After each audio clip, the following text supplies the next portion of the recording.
कबीर परमेश्वर की वाणी है, राज तजना सहज है, सहज त्रिया का ने, और मान बड़ाई ईर्षा दुर्लभ तजना ये। अरे इनके तजे बिना भगवान मिले नहीं। भगत होकर के ऐसी ईर्षा करें तो कहते फिर परमात्मा निकट नहीं आता। अब उसने फिर क्या स्कीम बनाई कि भाई मुसलमानों यो जादू जंत्र जानता है, राजा लिया बैका, इसकी एक परीक्षा और लेते हैं। क्या? पहले कुएं होते थे 200 150 200 फुट गहरे, और उस गहरे कुएं में क्या होता है कि उसमें पानी नहीं होता, और उसमें एक ऐसा बन जाता है वो दरार सा, उसका पता नहीं तू कितना गहरा और अलग से होता है। उन्होंने स्कीम बनाई मुसलमानों ने मिलकर के कि भाई इसको गहरे कुएं में डाल के ऊपर तो छड़े कांटेदार झाड़ियां मट्टी कंकर भर देंगे उसको हैं, और ये कहो कि अगर इसमें जीवित पा गया तो हम मान लेंगे खुदा है। अब वो फिर 5-10 व्यक्ति मौजी से गए और कहा हम एक परीक्षा और लेंगे। ये परमात्मा के सामने रखी गई अर्ज। परमात्मा ने कहा राजन इनको करने दो जो करेंगे, इन्होंने मुझे मारना है मार लेंगे, कोई बात नहीं। आज्ञा हुई, पकड़ के भगवान को कबीर जी को उठाकर गहरे कुएं में डाल दिया, पटक दिया।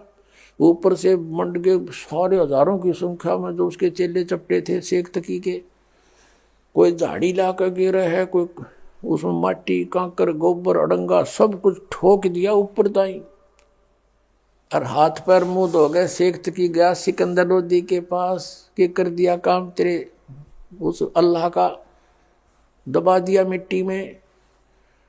अब सिकंदर लोधी थोड़ी सी देर पहले कमरे से आया था, प्रणाम करके बाहर ही निकला था, तभी वो आ गए थे। कहने लगे किसके विषय में बातें कर रहे हो? कि उस कबीर अल्लाह के बारे में, जिसको तू कबीर खुदा कह रहा था, उसको घेरे में डाल दिया, खत्म कर दिया। अब वो खत्म है। सिकंदर लोधी ने कहा किसके बारे में? वो बैठे कमरे में, आज दिखाऊं। अब जाकर देखा वो बैठे परमात्मा। बोलो सतगुरुदेव।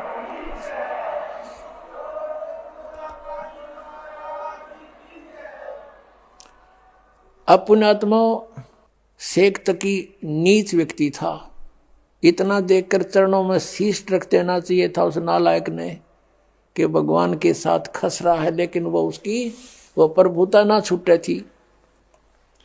कुछ दिनों के बाद कुछ तुरंत ही उसने एक परीक्षाएं ली, फिर कहा कि देखो भाई मुसलमानों एक परीक्षा और ले लो। क्या? कि मेरी लड़की कब्र में दबा रखी है हमने, अगर उसको जीवित कर देगा तो मान लेंगे ये कुछ करामात रखता है। सबने स्वीकृति दे दी, क्योंकि भोले भाले व्यक्ति इन गुरुओं के बंधे रहे हैं, ये श्रद्धालु, चाहिए कुछ भी कराओ उनसे। उन्होंने फिर जाके कंडीशन रख दी राजा के सामने। राजा ने रख दी कबीर साहब के सामने कि भगवान ये एक और पंगा पा दिया इन्होंने। अब मालिक तो गए इसलिए थे कि किसी प्रकार मेरे बच्चे मुझे पहचान ले, किसी तरह पहचान ले मुझे। परमात्मा ने कहा कह दो इनको, तीसरा दिन रख दो। दिन निर्धारित कर दिया कि उस दिन इस समय उस लड़की को जीवित करेंगे, और आसपास मुनादी करवा दो राजा। अब राजा ने आसपास नगरों में गांवों में मुनादी करवा दी, ढिंढोरा पिटवा दिया, अनाउंसमेंट करवा दी कि ऐसे ऐसे मृत लड़की को जीवित करेगा कबीर परमेश्वर आए हुए हैं। शेख तकी की लड़की कब्र में दबी हुई है, मृत्यु को प्राप्त हो चुकी है कई दिनों से। अब वहां जाकर हजारों की संख्या में, कई हजारों की संख्या में 20-30-50 हजार व्यक्ति इकट्ठे हो गए। कब्र को फुड़वा दिया गया। परमेश्वर कबीर जी ने कहा कि शेख तकी अब तू कर ले अपने जंतर मंत्र, कहीं फेर के मैं कर दूं और जिंदा जीवित कर देता। तो उपस्थित सभी व्यक्तियों ने कहा कि भगवान अगर इसके पास कोई शक्ति होती तो अपने बच्चे को कौन मरने देता, ये तो पहले ही कर लेता, ये इसके पास कुछ नहीं है, आप करके दिखाओ। तब परमेश्वर ने कहा कि हे शेख तकी की बेटी जीवित हो जा। लड़की जीवित नहीं हुई। फिर कहा कि शेख तकी की बेटी जीवित हो जा। लड़की जीवित नहीं हुई। शेख तकी ने नाचना कूदना भंगड़ा पाना शुरू कर दिया। देखा चोर की चोरी पकड़ी गई, देखा मुर्दे कभी जीवित होते हैं, झूठा है कपटी है। अपनी बेटी के जीवित ना होने का गम नहीं, कबीर साहब के हारने की खुशी मना रहा वो मूड। परमात्मा ने तीसरी बार फिर कहा, फिर भी नहीं हुई। वो तो परमात्मा लीला कर रहे थे, यूं नाच कूद ले मूर्ख थोड़ी देर। फिर कहा कि हे जीवात्मा जहां भी है तू, कबीर हुक्म से वापस आ, प्रवेश कर इस लड़की के शव में और बाहर आ जा। तुरंत लड़की कंपन हुई, लड़की बाहर आकर प्रणाम किया, बोलो सतगुरुदेव।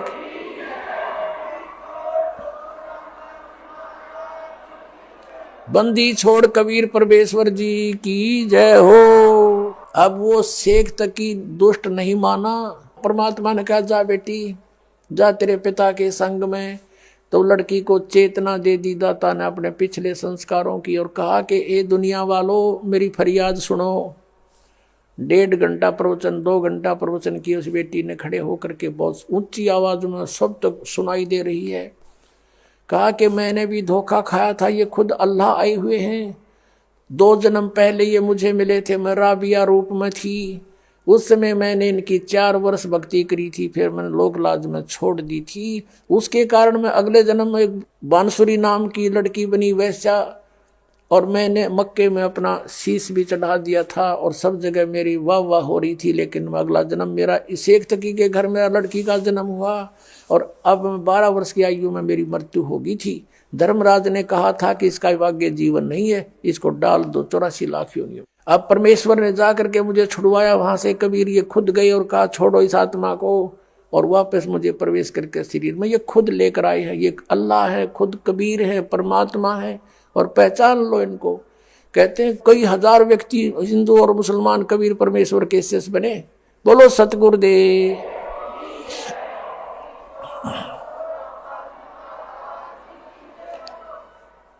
और उस लड़की से कहा बेटी अब तू जा अपने पिता के साथ। लड़की ने कहा कि नहीं, इसका और मेरा संस्कार समाप्त हो चुका है पिता पुत्री वाला। अब मुझे असली बाप मिल गया, सब सृष्टि का मालिक मिल गया। अब मैं आपकी बेटी, आप मेरे पिता। सबने कहा कमाल कर दिया, कमाल कर दिया। लड़की का नाम कमाली रख दिया। अब पुण्यात्माओं, परमात्मा ने ये लीला इसलिए की थी क्योंकि वो भगवान थे, और साथ में इसलिए की थी कि ये नालायक मेरे बच्चे मुझे पहचान लें, आई एम गॉड। लेकिन उसमें चमत्कारों को देखकर 64 लाख शेष हो गए थे भगवान के। दुनिया को सुख दिया, उनको राहत दी, और भक्ति से चार्ज किए। आप वही हो 64 लाख, फिर वहां से सब विमुख हो गए थे क्योंकि तुम्हें ज्ञान नहीं हो पाया कि Kabir is God in real God. चमत्कार तो भुलवा देते हैं कुछ दिन में लोग कि फलाना भी ऐसे करता था, साधु ने ऐसे कर दिया था, ऐसा ही ये है, भगवान नहीं है ये।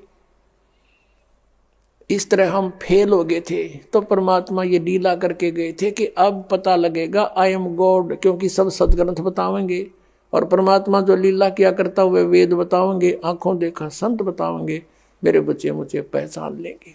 अब दास उस प्रश्न पर आता है जहां से शुरू किया था। अब ये लड़का 13 वर्ष का, लड़की जो मुर्दे जीवित किए थे, ये परमात्मा के 2 बच्चे थे। 2 मुंह बोले माता पिता थे। ये परिवार 5 सदस्यों का था, स्वयं परमेश्वर सहित। कपड़ा बुनते थे, जो भी कुछ आ जाता था अपना परिवार पोषण के लिए जो रख के, बाकी भंडारा भोजन सत्संग करते थे, वहां भंडारा करवा देते थे। अब शेख तकी ने देखा कि ये तो कहीं से भी बाज नहीं आ रहा है, इसने तो मुझे हर तरह से फिट्टे मुंह कर दिया। उधर से हिंदू गुरुओं को, ब्राह्मणों को भी परमात्मा धिक्कारा करते थे। कहते हैं वेद पढ़ने पर भेद ना जानो तुम, बाचों पुराण 18, और जड़ को अंधे पत्ते खुआ में भूल गए सिरजनहारा।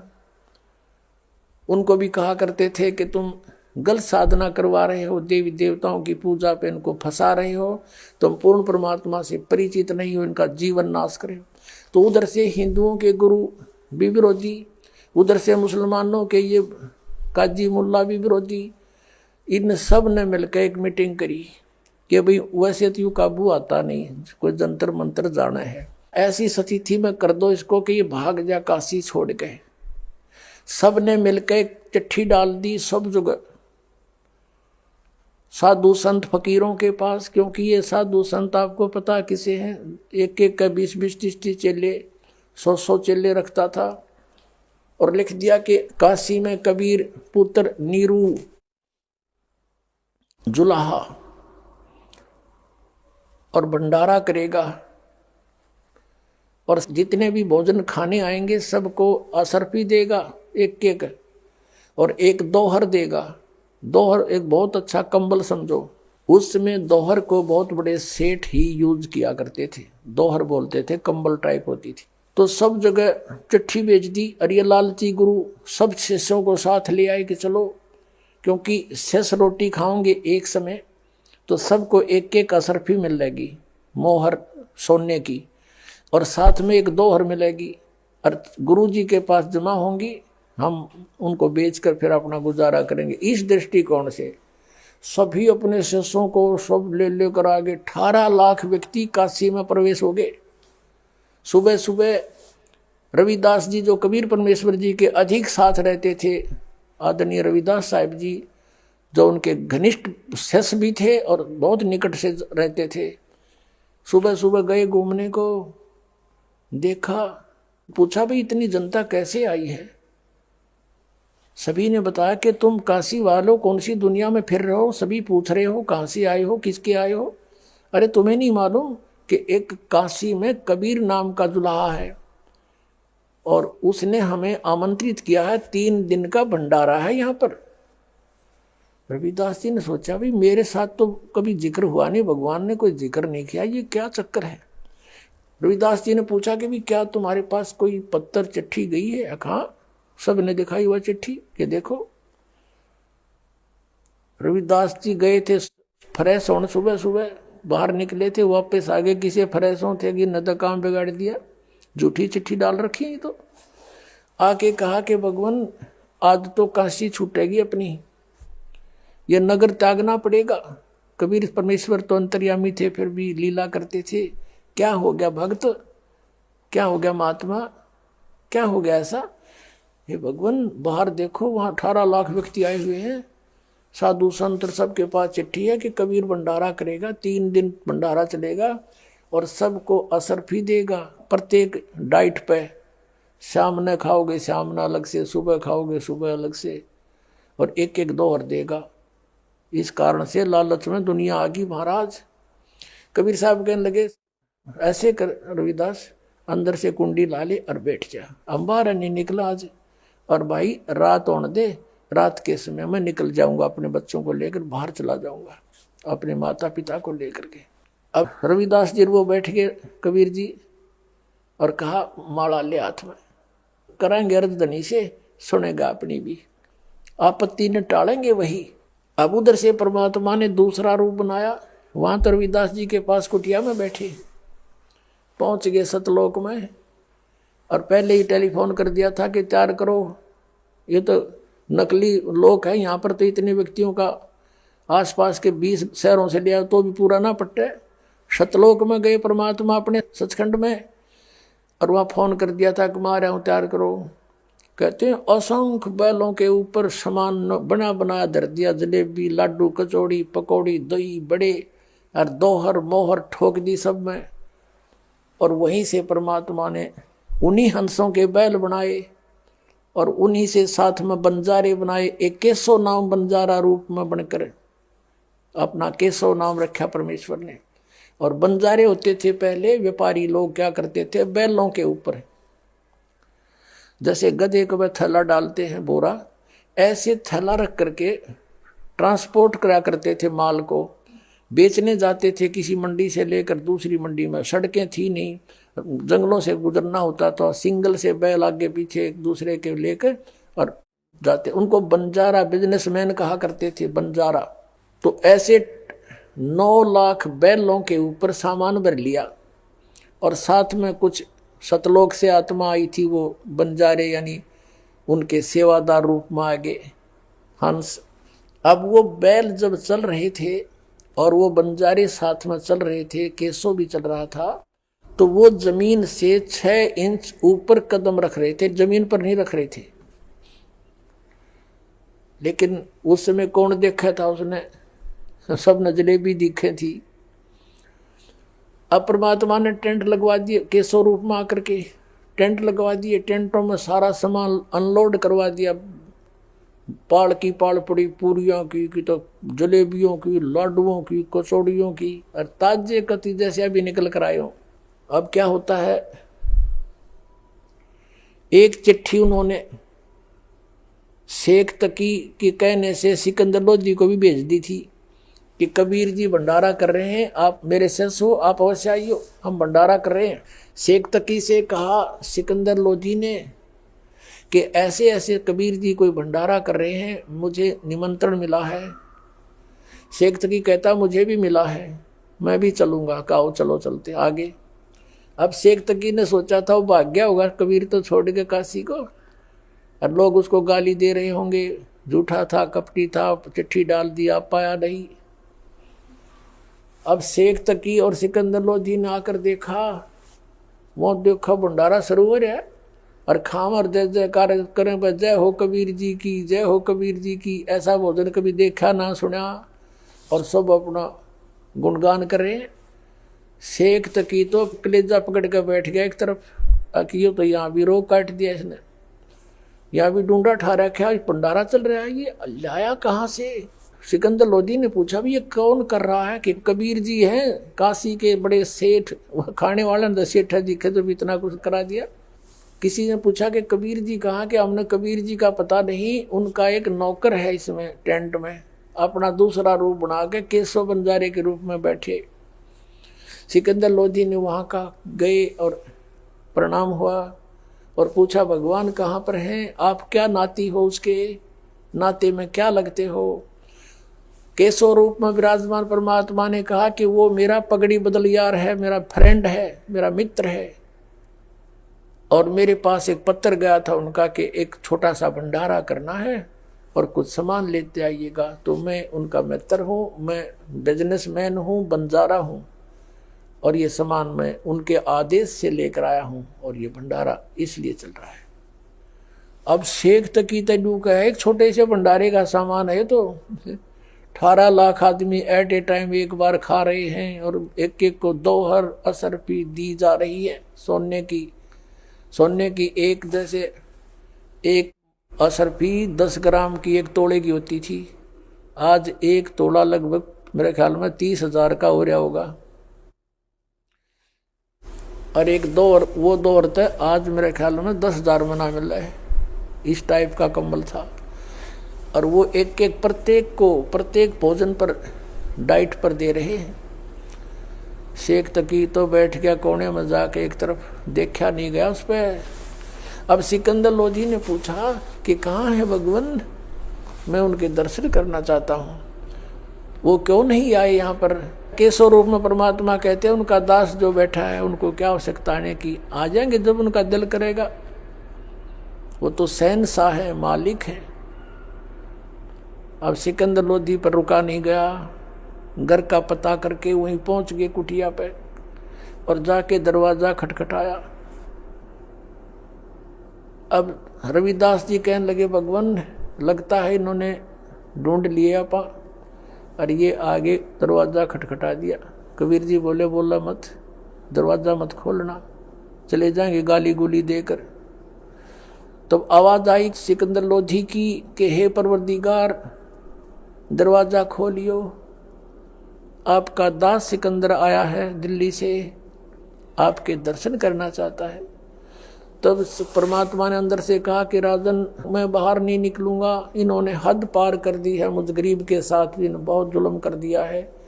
मेरे पास तो शाम का आटा मुश्किल से होता है, परिवार का कपड़ा बुनकर अपने परिवार की सुध रखता हूँ, और मेरे सामने इन्होंने ऐसी आफत पैदा कर दी है। भगवान मैं रात को यहाँ से निकल जाऊंगा छोड़कर इस नगरी को।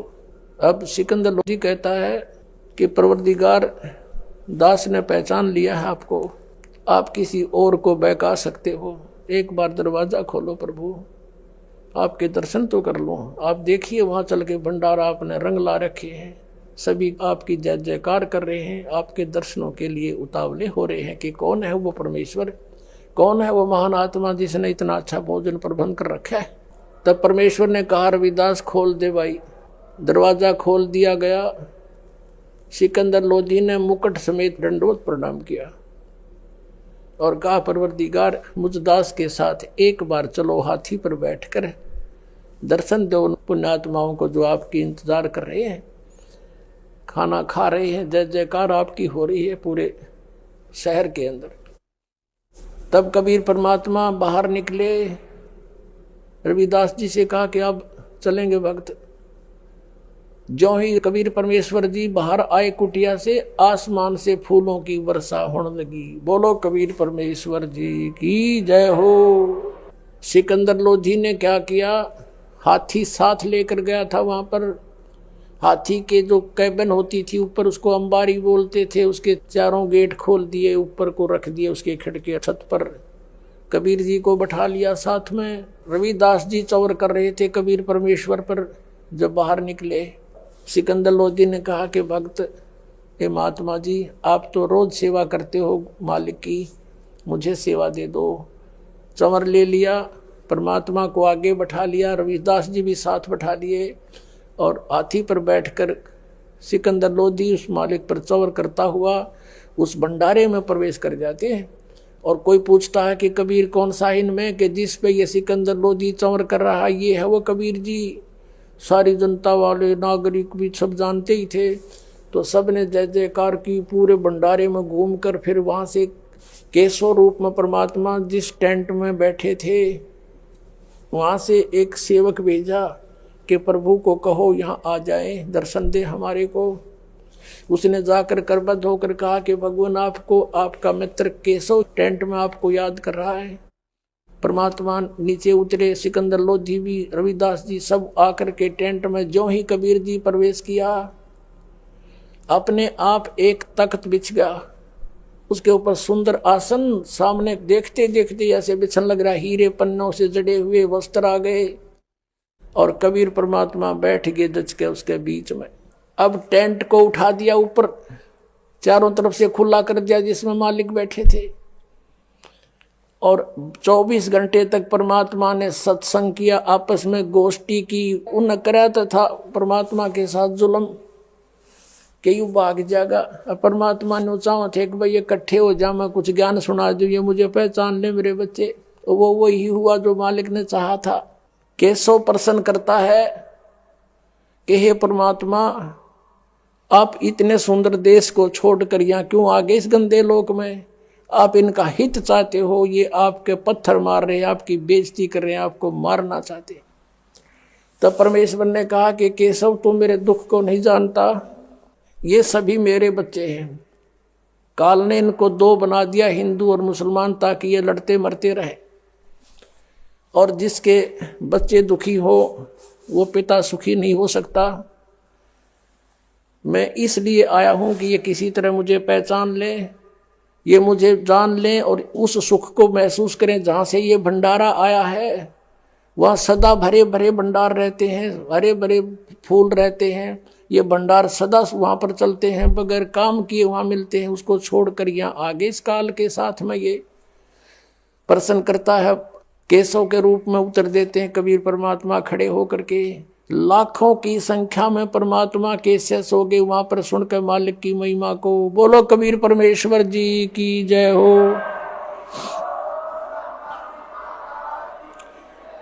अब 3 दिन का भंडारा संपूर्ण करके, सारा सामान इकट्ठा करके, टेंट वेंट लाद के बैलों पर, और कहा कि चलो भाई तुम, मैं आ रहा हूं। केशव रूप में परमात्मा ने कहा उन अपने मित्रों से कि वो लाए थे जो सतलोक आए थे हंस, और साथ में बंजारे भी, वो बैल भी उन आत्माओं के बनाए थे। फिर मालिक ने उसे बना दिए बच्चे वो आगे जाके। तो कहा कि तुम चलो, मैं आ रहा हूँ, थोड़ी देर आगे चलो। अब 9 लाख बैल और साथ में कई हजारों की संख्या में सेवादार जा रहे थे। अब क्या देखा कि उसमें दरिया के अंदर से गंगा को पार करना था और गंगा चाला फुल स्विम पे। जब वो प्रवेश करने लगे, गंगा बिल्कुल घुटने पानी रह गया गंगा के अंदर और पूरा काफिला निकल गया। और खड़े खड़े देख रहे सभी कि एकदम गंगा उतरेगी, नीचा हो गया। जाते ही फिर वो फुल स्विम पर आ गई। उधर से पानी के लिए, जैसे भोजन के लिए तो ले आए थे, अब जल भी चाहिए उन्हें।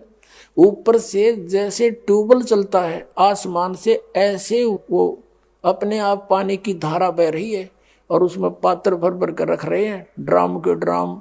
वो फुल हो जाते हैं, फिर रुक जाता है, खाली होते, फिर अपने आप सतलोक से वो आता है अमृत, और वो जल सबको पिलाया जा रहा है। अब सब चले गए, शेख तक ही खड़ा, 10-20 व्यक्ति और खड़े, खाने वाले खाकर चले गए, और परम पूज्य कबीर परमेश्वर खड़े, और उनका दूसरा रूप केशव खड़ा बंजारे रूप में। तब सिकंदर लोधी ने कहा कि केशव, आपके बैल बहुत दूर जा चुके होंगे, आप जाओ, लेट हो जाओगे। तो सभी ने देखा कि बैल चले गए। देखा तो वहां कोई बैल नहीं है गंगा के परले पार में। बोलो बंदी छोड़ कबीर परमेश्वर जी की।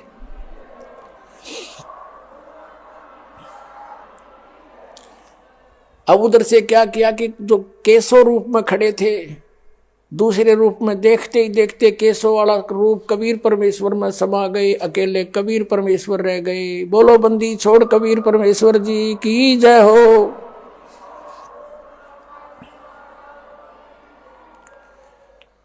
अब देखो पुण्यात्माओं, शेख तकी सब कुछ देखकर भी वो दुष्ट नहीं माना, और कहता है सिकंदर लोधी से कि राजन आओ, आप राजा हो, हमारे इसे भंडारे हम 100 कर दें।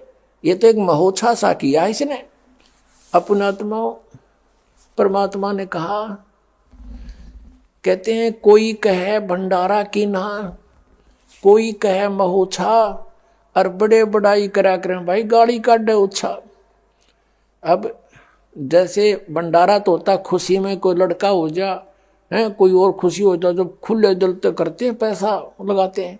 और महोत्सव कहते हैं मजबूरी में किया जाता है। जैसे किसी ने को ब्राह्मण अनुष्ठान करना बता देता था, तेरे फादर का जो है ना यज्ञ करो, वो करो, इसका जग नहीं तो इसकी मुक्ति ना हो, तो उसमें करें जरूर से, फिर इच्छा नहीं होती, उसको महोत्सव कहते हैं। यानी उसमें खुल के पैसा नहीं लगाया जाता। शेख तकी कहते इसने तो महोत्सव सा किया है, हमारे 100 भंडारे कर दे हम ऐसे। कोई कहे भंडारा की ना, दुनिया तो कहे भी ठाठ कर दिए, ऐसा भंडारा कभी देखा नहीं। ऐसा हर समय पर जितनी बार भोजन खाया सरफी और मोहर, और फिर यो कहे क्या किया इसने, और ऐसा भोजन कभी देखा ना सुना, ऐसा स्वादिष्ट खीर खांड सब कुछ मिला। कहते कोई कहे भंडारा की ना, कोई कहे महोत्सव, बड़े बड़ाई करा करें गाड़ी का डोछा। महान आत्मा दूसरे की बड़ाई कर सकते हैं, नीच तो उसमें दोष ही निकालता है। तो यह स्थिति थी शेख तकी की।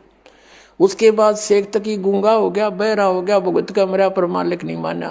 पुणात्मा परमात्मा ने कहा था कि साईं इतना दीजिए जिसमें कुटुंब समावे, हम भी भूखे ना रहे, तिथि ना भूखा जाए। अब देखो उन्होंने रिहर्सल करके दिखाया, एग्जाम्पल दिखाया हमारे को कि जैसे मैं रहूं तुम ऐसे रहना, मेरे पर विश्वास करना, मेरे अतिरिक्त किसी को मत मानना, और धर्म पुण्य पर आस्था रखना। फिर तुम्हारे ऊपर कोई रिक्वायरमेंट आपकी आवेगी तो ऐसे पूरी करूंगा जैसे आप भिखारी बनकर दिखा दाता ने, भिखारी में एक निर्धन, और जब समय आया तो देखो ठाठ कर दिए। कबीर साहब कहते हैं कल्पे कारण कौन है कर सेवा निकाम, सेवा माने पूजा, निष्काम भाव से पूजा कर मेरी, और मन इच्छा फल देऊंगा जब पड़े मेरे तय काम। तो यहाँ भगवान का रोल शुरू होता है। राजा भी नहीं कर सकता 18 लाख व्यक्तियों की एट ए टाइम प्रबंध। तो कबीर इज गॉड, ये पूर्ण परमात्मा है। आप ऐसे करके देखो और ये सब छोड़ दो बुराई और करो भक्ति परमात्मा की। बोलो सतगुरुदेव की जय हो। परम पिता परमात्मा पूर्ण ब्रह्म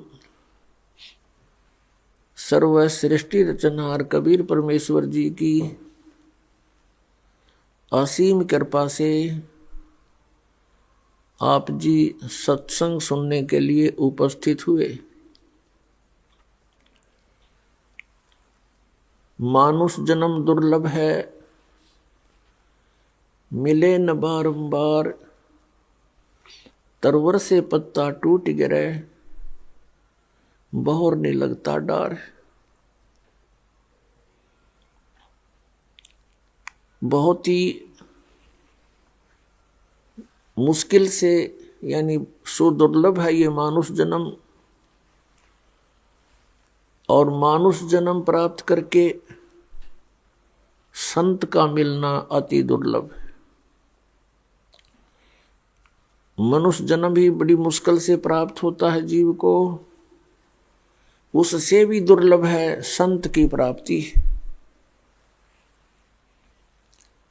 पुण्यात्माओं, आपकी किस्मत का कोई एस्टीमेट नहीं लगाया जा सकता। आप कितने पुण्यकर्मी प्राणी हो, सभी बहन भाई बेटे बुजुर्ग,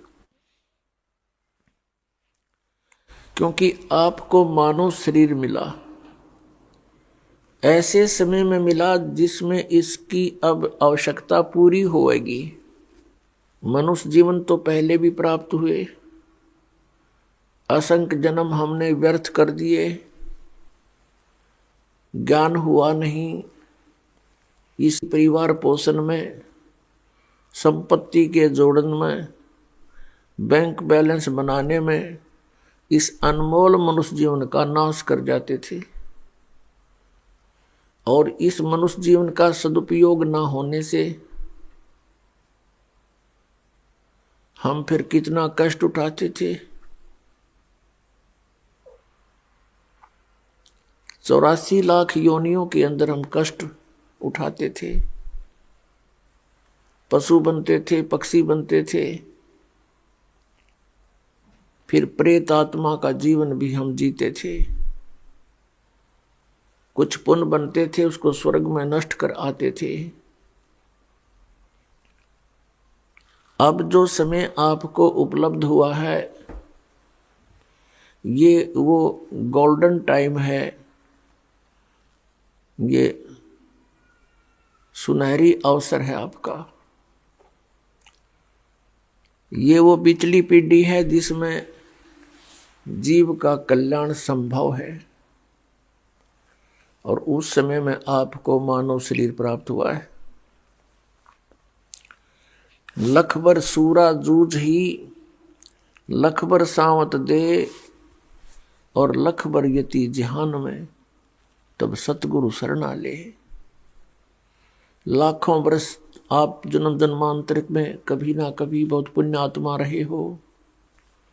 लखबर सूरा जूझ ही, जैसे सूरवीर होते हैं, वो अन्याय सहन नहीं करते, वो किसी के साथ अन्याय भी नहीं करते,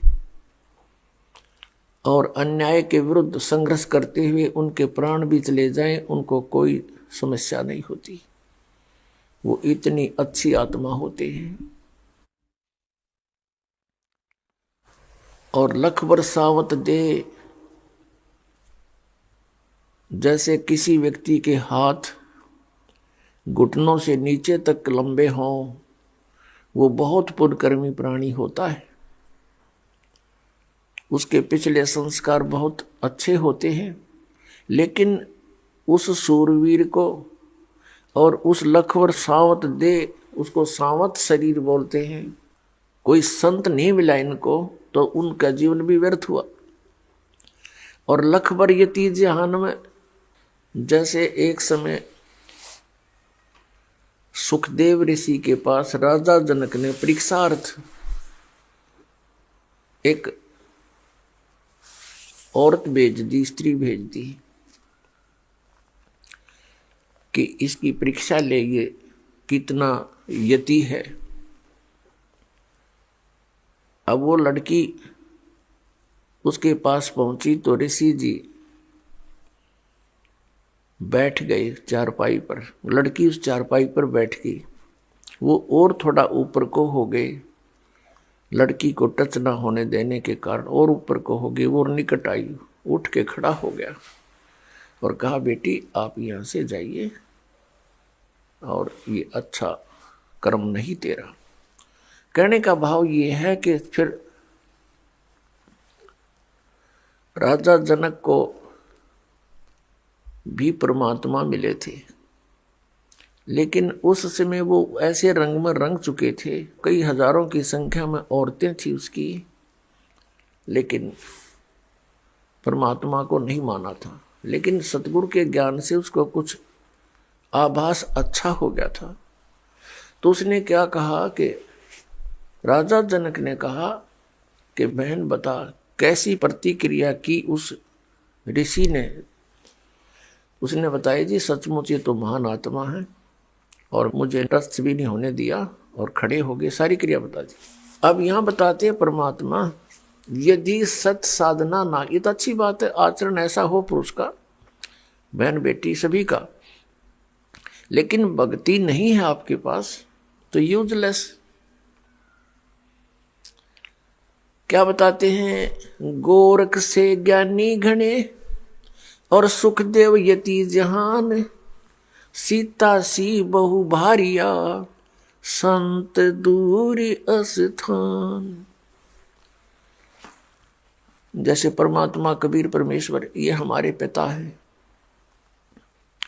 और अपने ही माता पिता अपने बच्चों के लिए दुखी हुआ करते, वो हमारे लिए भटक रहे हैं। कोई भी किसी भी धर्म मजहब में कोई भी अच्छी बुरी आत्मा है या अच्छी है तो वो परमात्मा की है और उस परमेश्वर ने अपने अच्छे बुरे सभी बच्चों की चिंता रहती है। तो अच्छे बच्चों में से गोरखनाथ थे, सिद्ध हो गए थे, ऐसी सिद्धियां आ गई थी कि एक बार एक पहाड़ को सोने का बना दिया था।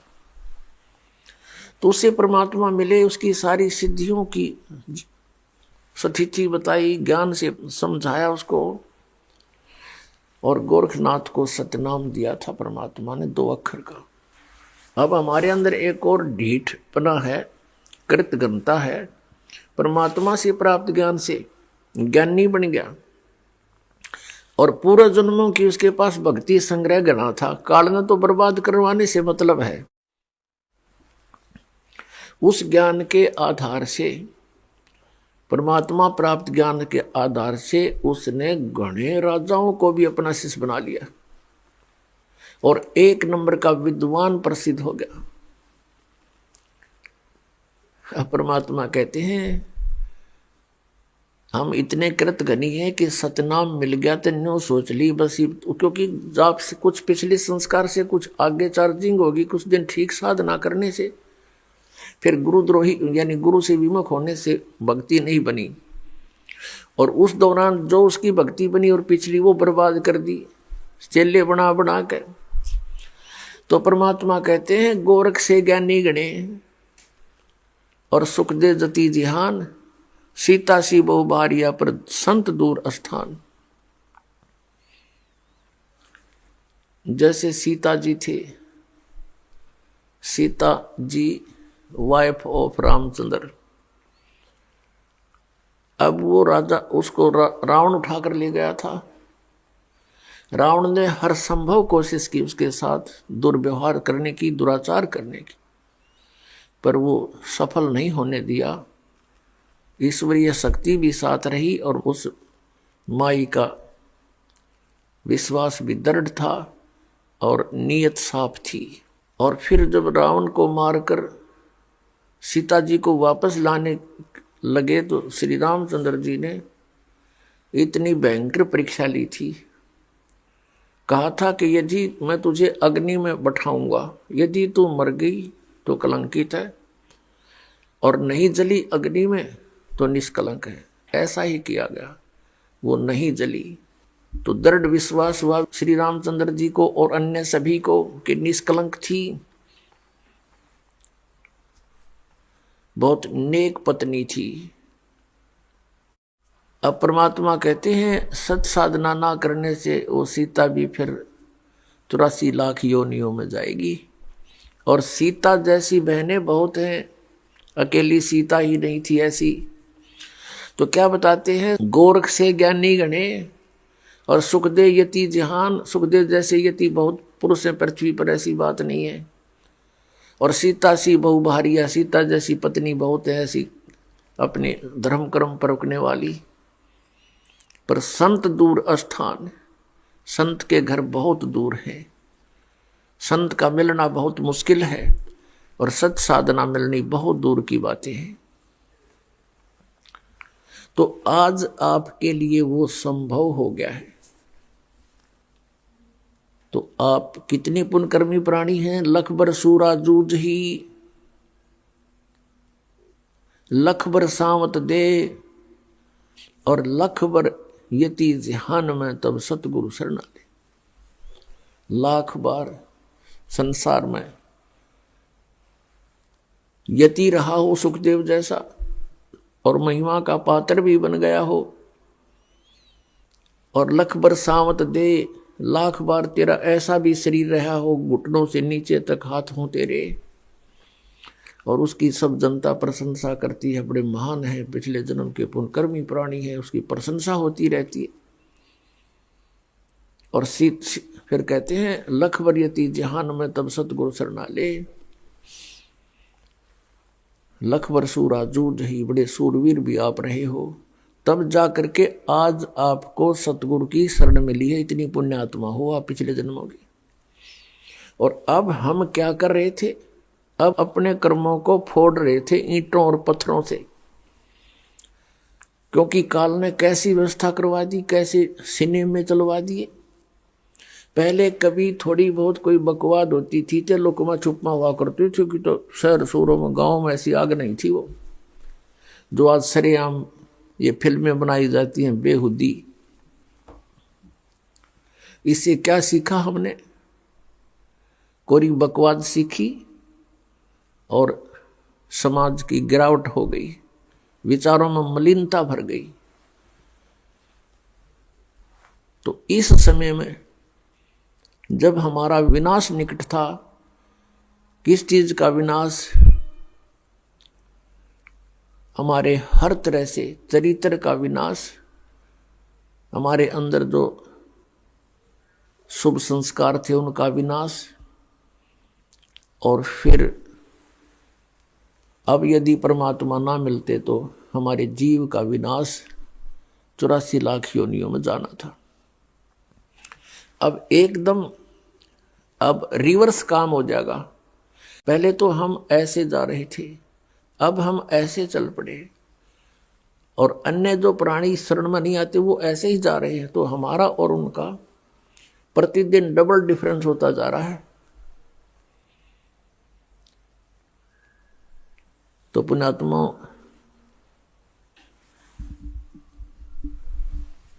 मात पिता मिल जावेंगे 184 माँ, सतगुरु सेवा बंदगी भाई फेर मिलन की ना। मात पिता तो अन्य प्राणियों की योनियों में भी हमें प्राप्त होंगे। कुत्ते बने वह मात पिता, पक्षी बने वह मात पिता, पशु बने, अन्य प्राणी बने वह मात पिता, मनुष्य बने फिर मात पिता। लेकिन सतगुरु सेवा और बंदगी यानी ये भक्ति भाई फिर मिलन की ना। आगे गए ना बावड़े रहते भी सब जा, बिन साहिब की बंदगी कहीं छोरे ठिकाना ना। जैसे मोती ओस का ऐसी तेरी आव, गरीब दास करो बंदगी बोहर ना ऐसा दाव। पहले चले गए वो तो वापस आए नहीं, उन्होंने हमें कुछ बताया नहीं, और रहते भी सब जा, जो शेष बचे ये भी मृत्यु को प्राप्त होकर चले जाएंगे। और बिन साहिब की बंदगी कहीं ठोर ठिकाना ना। अब साहिब शब्द बोला परमात्मा को, परमात्मा की भक्ति बिना।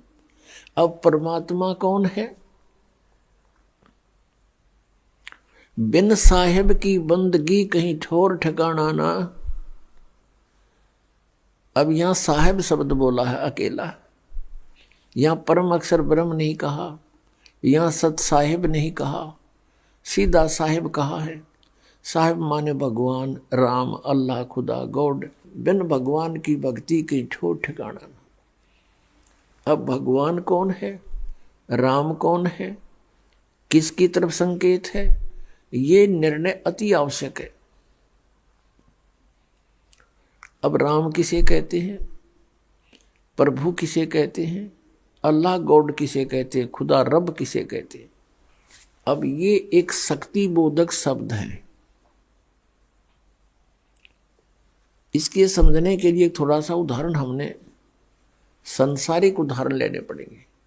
जैसे कोई विभाग लीजिए, किसी विभाग में ले लीजिए, जैसे तहसीलदार, उसको भी साहब कहते हैं। आगे उनके महकमे के जो डायरेक्टर वगैरह होते हैं वो भी साहब कहलाते हैं। फिर डिप्टी कमिश्नर भी साहब होता, डीसी, कमिश्नर भी साहब, मंत्री भी साहब, और मुख्यमंत्री को भी साहब कहते हैं, स्वामी कहते हैं, प्रभु, जितना वो स्वामी है, जितना मालिक है। और प्रधानमंत्री को भी साहब कहते हैं, राष्ट्रपति भी साहब कहलाते हैं। ये सभी साहब हैं,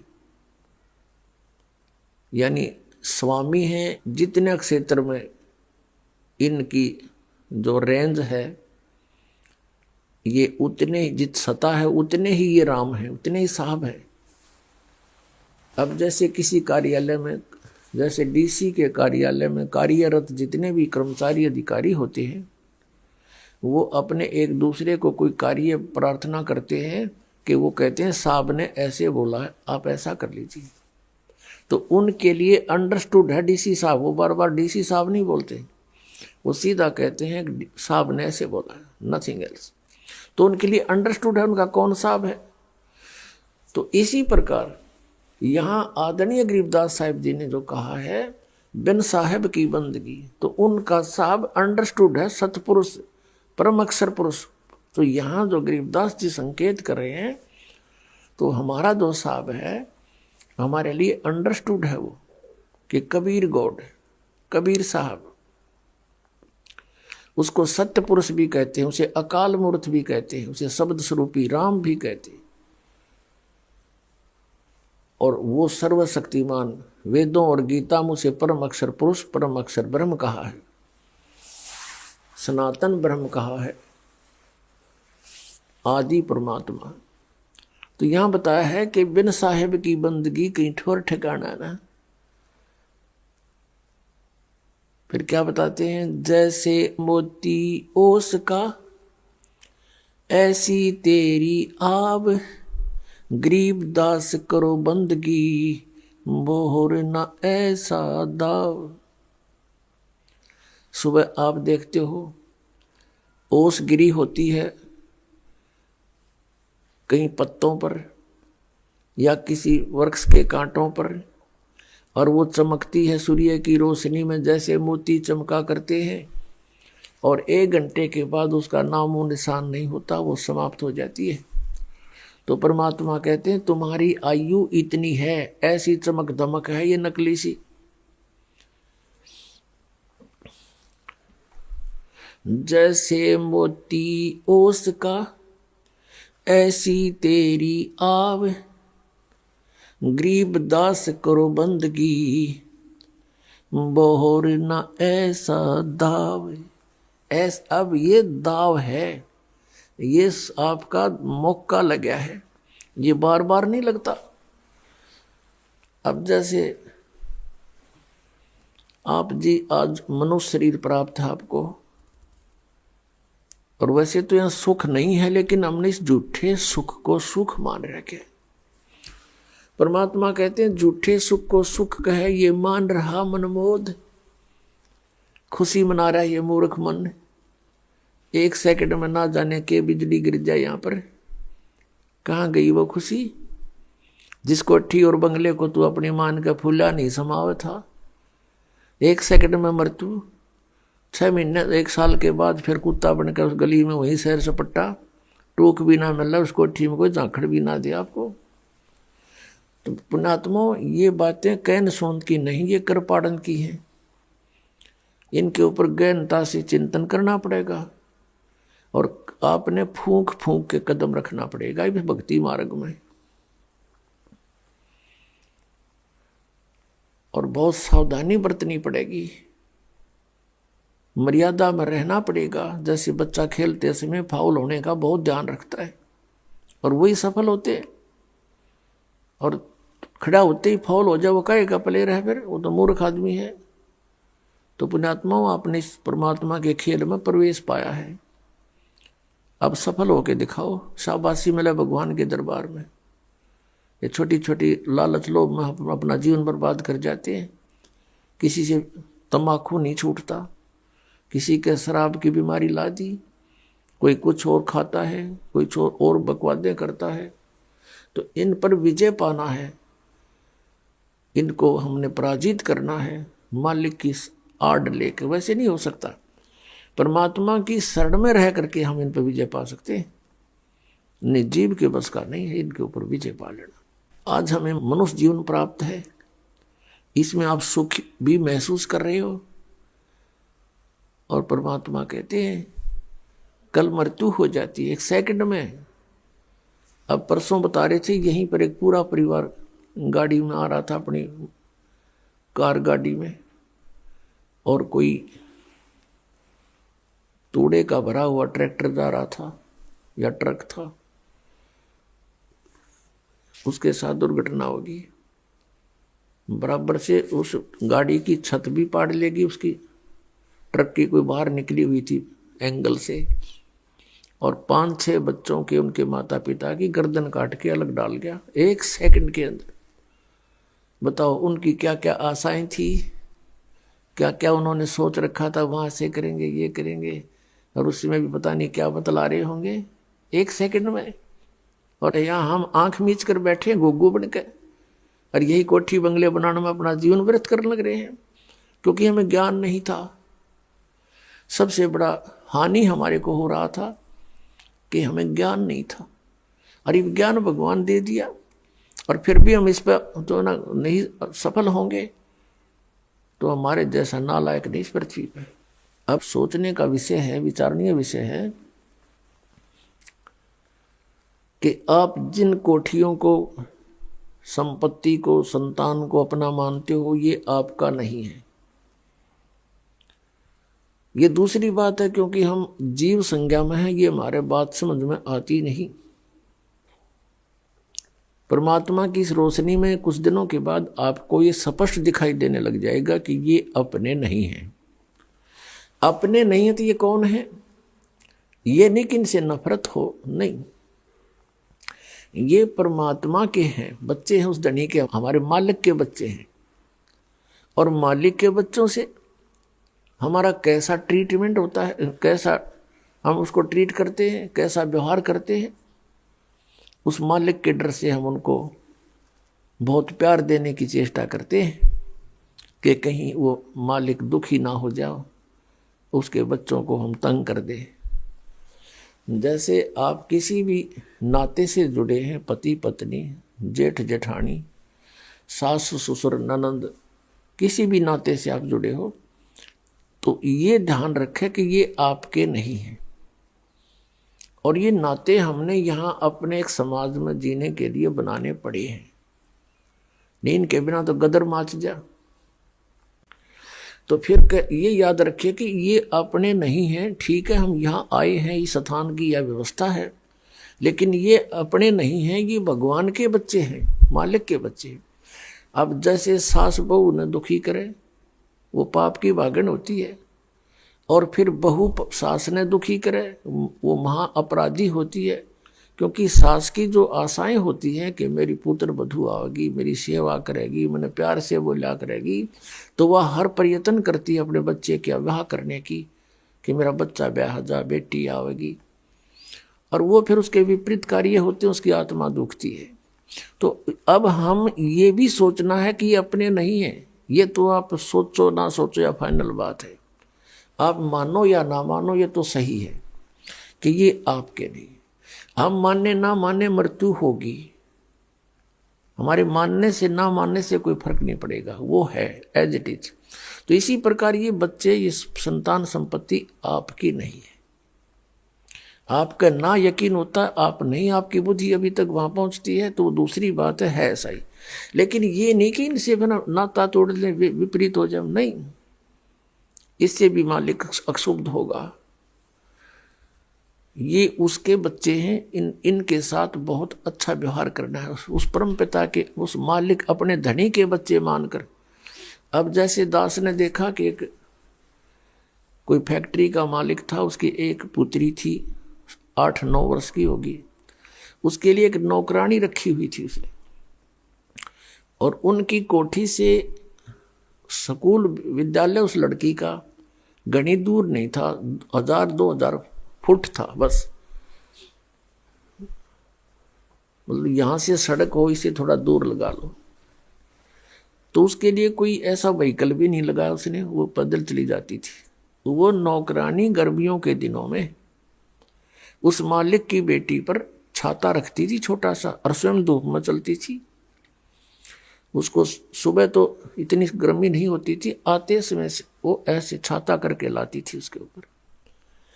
और जो उस मालिक ने उसको पैसे देती थी, दिया जाता था महीने का खर्च, तो उसके भोजन का, पानी का, उसके कपड़ों का, जूतों का, पॉलिश का, वो सारा वो उन पैसों से ही वो उस बच्चे पर लगाती थी। और जिस दिन उसको नौकरी से निकाल दिया, उसने झांका नहीं उस मालिक की कोठी की ओर, न उस बेटी की ओर, क्योंकि उसकी थी नहीं, उसका उसमें कोई मोह नहीं। उसको पता था कि मेरी नहीं है, लेकिन ये भी पता था ये मालिक की है, इसकी सेवा में कमी नहीं रहनी चाहिए। तो ऐसे ही पुण्यात्माओं, आपने अपने आप को ढालना पड़ेगा। यदि यहां जीना ठीक चाहते हो और सतलोक जाना चाहते हो, इस तरह आपके मन को इस सच्चाई से जोड़ना पड़ेगा। यह सत्य है, और हम सत्य मान रहे हैं असत्य को, क्योंकि हम बच्चे हैं, बालक हैं, बुद्धि हमारी बाल बुद्धि है। अब परमात्मा की रोशनी में, इस ज्ञान से हमारी बुद्धि उठेगी, और फिर हम ये चिंतित हो जाते हैं जैसे अब मर गए तो बच्चों का क्या होगा, अब मृत्यु तो पता नहीं कब किसकी हो जाए। तो मरते समय फिर मनमाना काल का यूं भी दाव लग जा कि आपके छोटे बच्चे हैं, कोई 20 वर्ष का, कोई 25 वर्ष का, अभी क्या होगा। तो पुण्यात्माओं, कल आपको बताया था, पहले भी बताते रहते हैं कि परमात्मा ने जिस भी बच्चे की किस्मत में जो लिखा है वो अवश्य मिलेगा, चाहे माता पिता जीवो चाहे मरो, उसको वो प्राप्त होगा ही होगा। इस दास का बिटर एक्सपीरियंस है। ऐसा देखा हमारे रिश्तेदारी में, एक छोटे छोटे बच्चों का पिता मर गया, और वो रो रहा था मरते समय, हाय मेरा क्या, मेरे बच्चों का क्या होगा, मेरे बच्चों का क्या। हम भी दुखी थे उस बात से, सचमुच इनका क्या होगा, जब तक इस दास को उपदेश प्राप्त नहीं हुआ था।